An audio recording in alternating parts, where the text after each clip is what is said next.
Hello everyone, welcome to Coffee with Priya episode 3.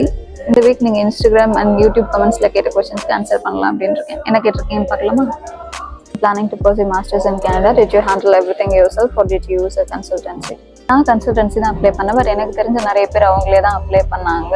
Process ரொம்ப கஷ்டம்லாம் இல்லை, ஈஸி தான். யூனிவர்சிட்டிஸ்க்கு எப்படி அப்ளை பண்ணுறது அப்படின்ற நிறைய யூடியூப் வீடியோஸ் இருக்குது. அதை பார்த்து உங்களுக்கு டவுட்ஸ் இருந்துச்சுன்னா நீங்கள் கன்சல்டன்சி கண்டிப்பாக போகலாம். நீங்கள் கன்சல்டன்சி போகிறதுக்கு முன்னாடி எப்பவுமே ரிசர்ச் பண்ணிவிட்டு நல்ல கன்சல்டன்சி அப்படின்னு பார்த்துக்கோங்க. India UG college and which company you placed on campus. இவரில் கம்ப்யூட்டர் சயின்ஸ் இன்ஜினியரிங் படித்தேன். நான் படிக்கிறப்பவே எனக்கு ஹையர் ஸ்டடீஸ் பண்ணணும் அப்படின்ற ஆசை இருந்துச்சு. நான் கேம்பஸ் இன்டர்வியூஸ் சும்மா தான் அட்டென்ட் பண்ணேன். பட் இன்ஃபோசிஸில் பிளேஸ் ஆனேன். அதுக்கப்புறம் தான் ஒரு 1 year ஒர்க் எக்ஸ்பீரியன்ஸ் கெயின் பண்ணிட்டு போகலாம் அப்படின்னு டிசைன் பண்ணேன்.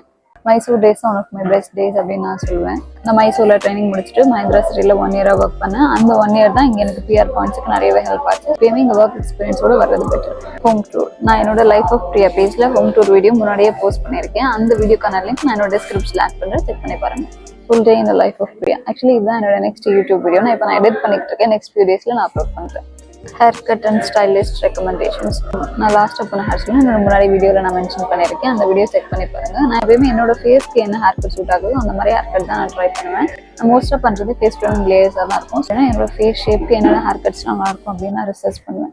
உங்கள் ஃபேஸ் ஷேப்க்கு என்ன ஹேர் கட் சூட் ஆகுமோ அந்த ஹேர் கட்லாம் ரிசர்ச் பண்ணி ட்ரை பண்ணி பாருங்கள். Tips for international student. நான் ஃபர்ஸ்ட் சஜஸ்ட் பண்ணுறது, நம்ம வந்த உடனே எல்லாருமே பார்ட் டைம் தேட தான் போகிறோம். அப்படி நீங்கள் சர்ச் பண்ணுறப்போ டெக்னிக்கல் ஜாப்ஸ் தேடுறது நல்லது. அசிஸ்டன்ட் இன்டர்னல் ஜாயின் பண்ணுறது நல்லது. அதுலேயுமே பெய்ட் ஆப்பர்ச்சுனிட்டிஸ் இருக்குது. அது உங்களுக்கு ரெஸ்யூம்க்குமே வேல்யூவாக இருக்காங்க. டெக்னிக்கல் ஜாப்ஸாக இருக்கிறது உங்களுக்கு ஃபியூச்சரில் ஜாப் சர்ச்க்கு ஹெல்ப் ஆகும். How good is work-life balance in Canada? Work-life balance in Canada is way better than India. At least நான் பார்த்த வரைக்கும். இங்கே people really respect your personal time. இங்கே டைம் ஆஃப் எடுக்கிறது very normal. இந்தியாவில் லாங் ஹவர்ஸ் இருக்கும், late evenings இருக்கும். But இங்கே அப்படி இருந்ததில்லை. பட் சம் இந்தியன் மேனேஜர்ஸ் இங்கேயும் அதை பண்ணுறாங்க. வெக்கேஷன் டேஸ் இங்கே பெட்டராக ஸ்ட்ரக்சர் பண்ணியிருக்காங்க. இங்கே எனக்கு 5 weeks பை டைம் ஆஃப் இருக்குது. இந்தியாவில் எனக்கு எவ்வளோ இருந்துச்சுன்னு கூட எனக்கு ஞாபகம் இல்லை. So work-life balance in Canada is better than India, but no place is perfect. How long does it take to edit your videos? எல்லாமே நான் என்ன வீடியோ எடிட் பண்ணுறது பொறுத்து இருக்கு. இப்போ நான் டே இந்த லைஃப் எடிட் பண்ணுறேன் அப்படின்னா மேக்ஸிமம் 1 to 2 hours ஆகும். இதே நான் யூடியூப் வீடியோ எடிட் பண்ணுறேன்னா எனக்கு கண்டிப்பாக 3+ hours ஆகும். நான் எப்பயுமே என்னோட ஃபோனில் தான் எடிட் பண்ணுவேன். நான் யூஸ் பண்ணுற ஆப்ஸ் வந்து CapCut, Canva and Edits. How do you cope with work in your free time? எனக்கு 2 Instagram அக்கௌண்ட் இருக்குது. நான் ஒரு வாரத்துக்கு 4 வீடியோஸ் போஸ்ட் பண்ணுறேன். இனிமேல் எவ்ரி வீக் ஒரு யூடியூப் வீடியோ போஸ்ட் பண்ணலாம் அப்படின்னு இருக்கேன். இதே லாஸ்ட் இயர் வந்து 7 days வீக்கும் என்னோட இன்ஸ்டாகிராமில் போஸ்ட் பண்ணிக்கிட்டு இருந்தேன். இவ்வளோ வீடியோஸ் நான் போஸ்ட் பண்ணுறதால எனக்கான ஃப்ரீ டைம் நான் எடுக்கல அப்படின்ட்டு இல்லை. நான் 4 days a week work out பண்ணுவேன். அண்ட் எனக்கு தியேட்டரில் மூவிஸ் பார்க்குறது ரொம்பவே பிடிக்கும்.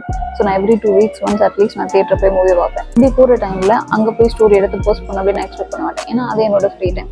So I cope by setting boundaries and planning my week.